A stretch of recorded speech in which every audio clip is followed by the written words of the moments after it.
Makani wo gawerengeka mwaku First wa Korinto chapter chaki cha 15 bayamba kwerengeka pa verse laki la 12. Makani wo tukumbatigawani pano musana walenga kuti Yuta walemekeza mazu wake. Ameni. Amen. Ipo vyo kwa nani mu mazu wake. Haleluya. Amen. Mundu wakachalu chapaso kuziwa kunena vindu kwani kuvifisia vitimusuzia. Haleluya. Amen. Balitu wanyako kuziwa kunena vindu kwani kutu wakavifiski vitiwatonda. Chingana bezi nyifo zinyaki za wana wasungwana mchiziona le. Vifuko vya kinyaki ni veni. Tawanyamata taziwa kukamba boza kunene wana wabene. Bakwaona kuziwa towa ndipo titange kutusambira kundani. Haleluya. Amen. Bakunene titiwapusika wa mwana ukuwa kubala nyongo. Ndipo mwavyo asali unganisomera hii. Pamwe ungawandindi ungasosikanga cha. Ndipo iwe ndindi tasamjali moza chingana ni masuzo. Amen. Amen. Ndipo mwana waweni we zinala kidimesi asani wamapo ndipo ndika tikumbu yaka wakoleze vyo wakondwele ni mazungu wakamilika. Haleluya. Amen. Ikakosi vyo koneke mbebeti vyo amunenesa James. Haleluya. Mwavyo mwasoka ndi mwaga sanibeti michi pasina po ndikuti mani ngasokwa uje ngapondo tikoja mazu lakunoza kwa kamba James. Weni soka ndiri yaza nyengo a James vampasa kutama mwana waweni vasanduka. Haleluya. Kutoa kuwa wenganako kwa mara sonuka nikoba kujangeti ndiluwa mdikazi pole patikole kutesimiti chake litoa so mwana msungwana naye sanwe pa nyumba ya babi wake wanoza chinganapo watenda sa kumukumbira bana kutaji wapemba nongu cha wangu. Haleluya. Wenye sania asa nyengo wangu mukambia kutuje wangu wao watimona soke wapingwa mla kusirwa. Haleluya. Mazu wangana mwanji kwa wakamba mundo kuvifisi yango kusuja iputi uta walemekeza mazuwa jekwacho wakamba chiuta kwa kifisiki. Haleluya. Cho wakamba chiuta pa wakacha asani wanena kutuyu ngwangu yototi ngwaki chingana wanyati wa mtinge yongo kuchiuta asana kamba kutindi kutumbike yongo kutumbike nge chiuta chingana wanyati wangakamba kutingo mla kwenekeleko kuchiuta wakonelea. Haleluya.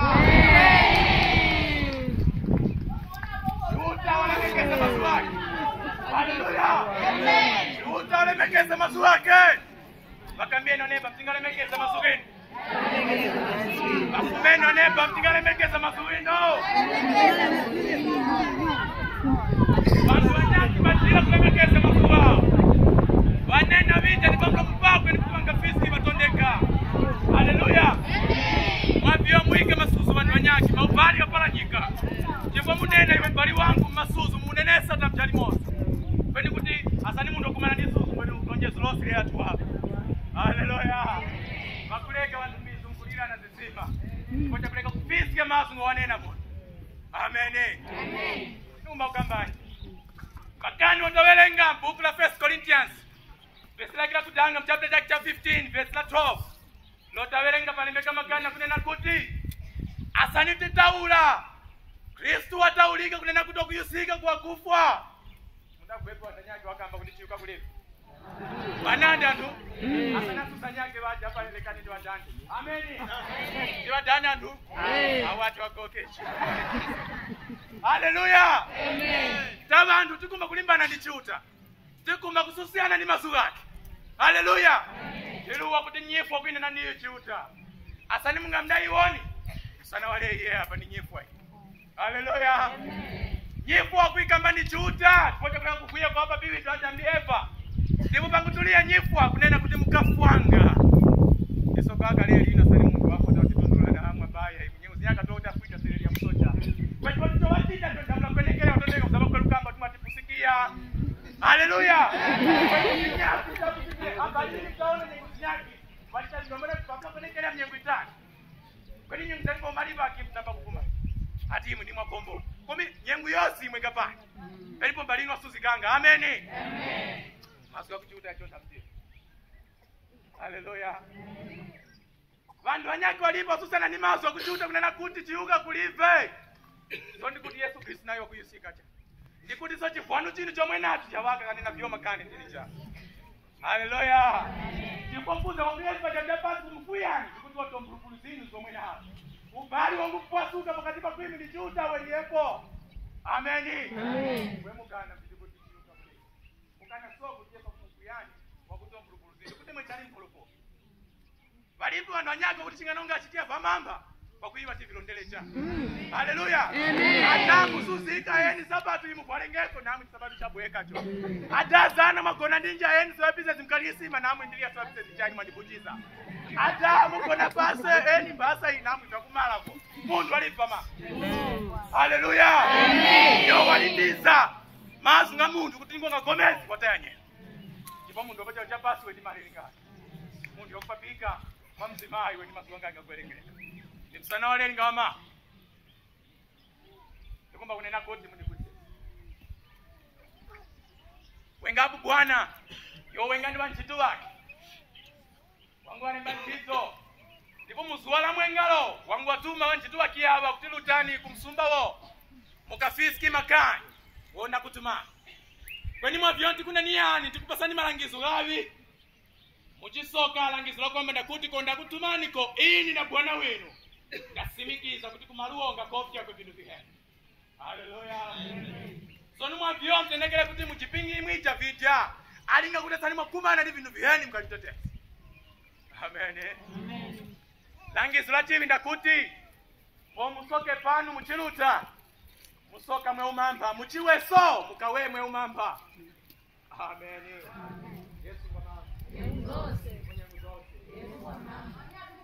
Wangusoka vandu valwendo.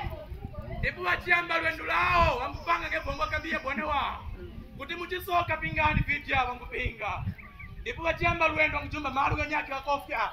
Waweneko wangana nangu dipachipe napa. Vino nipangatu wachakofya chokamba bwana. Kweni malu wa wanguchumba hapo mampauma. Wangufika malu ganyake. Malu wa wakutambali ya manga chalu. Wakungweluka pakuti palipi chingana chimiti. Wangukumana ndimo. Mundi wangukumana nayo. Wangu wafumba, mtu wapani wangolonjelana naye. Paumali pake wangu wafumba ndi vinevo mwapinga. Ndipo bantu wangu muka kuti vindi viti hata langizika ndi Bwana witu tipinge. Alinga kuti kotita wakofya nyozati ngakumana chintu cha kofya. Soti nozekele.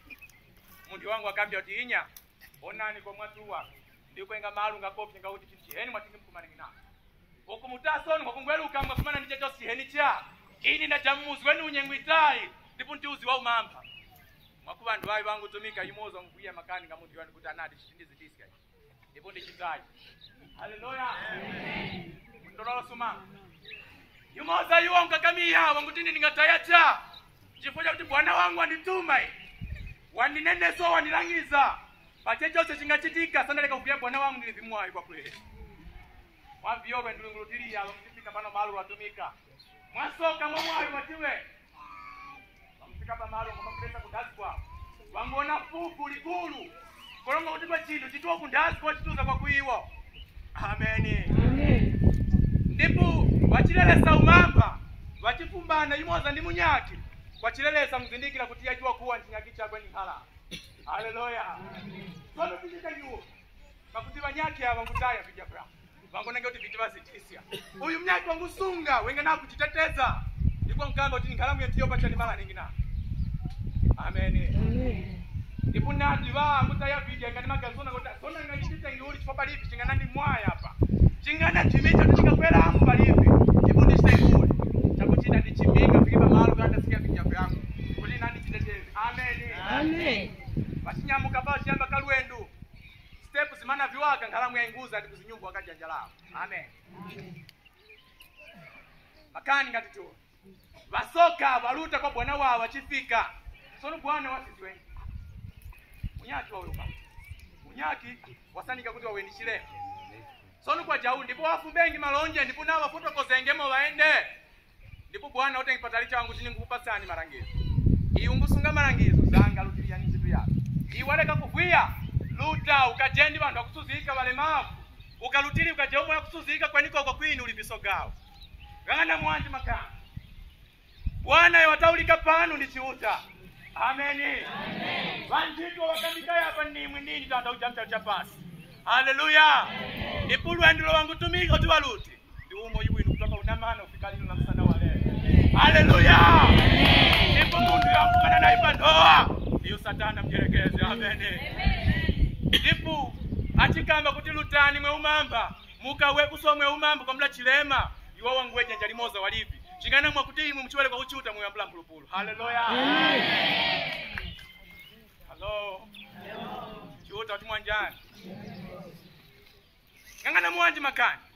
Peta wantu tanyaki takoleza chikristu chitu kutuwa tali. Vyaka ndi vyaka vajumba. Tajumba mnyengu za upambana pambana. Kweni mnyengu imanavi kwa tuza kasatana uzikipuzisha titaya bosu kote. Haleluya. Vandu wangutaya mnyaki wangutaya chikuanu cha mtumika ni bwana watu wa chiti. Kwa cha mungu yokumana na ipandoa. Imwi namwi. Bible yasimikiza. Revelation Jevumboloso chapter 12 verse 12. Panena mazi ngotena kuti soka kumtunda ni nyanja ndipo muhenwa sikia nungu. Ibu chuta wazia. Kulipa chaluchini mwandu mwendi suzo. Baku imwi mwijaja chuta chimlenga mundu bakuamba wenga mamba. He was perfect. Hallelujah. Kweni watu waza satana ndipo kwamba kunanga vipi. Sonu mchimona mnyinwa nangisa. Chingana ndimwi vyomu nangisa kutimba wakacha. Kweni walipi yotimpangisa ni kutimu nangisa. Ni satana mjerekezi. So ni fauli mtimba sambada kutimu wa Kristo ni jesu. Akuti zina lilipla Yesu Kristo. Sani mwana Kristo njule nilo. Pali mtiange zikamsuska. Msomele ni Kristo msana wale. Pakuti nyifwa ichiuta wanenesya. Wanenesya chiuta utimu kafuanga. Wakuchita umamba, wakuchita uhenu wakafuanga. Somela nchiuta msana wale. Paule. Wakulimbia utimu jeni mamilioni cha mujeni drama cha. Mpaseni mtima. Chalu chisanga wandu ichi. Wakulemela, wandrama, kuoneka umamba, wandazi zao. Kweni wakuchiuta maulini watukulonde. Haleluya. Asani mulibi charity mazu ya nganga mkingu wachikezibecha msingamu kicha dose watulengeka dichuta. Haleluya. Musomele ni chuta msana wale nyengu mwechena. Chuta mtumbike ni mose. Amen. Amen.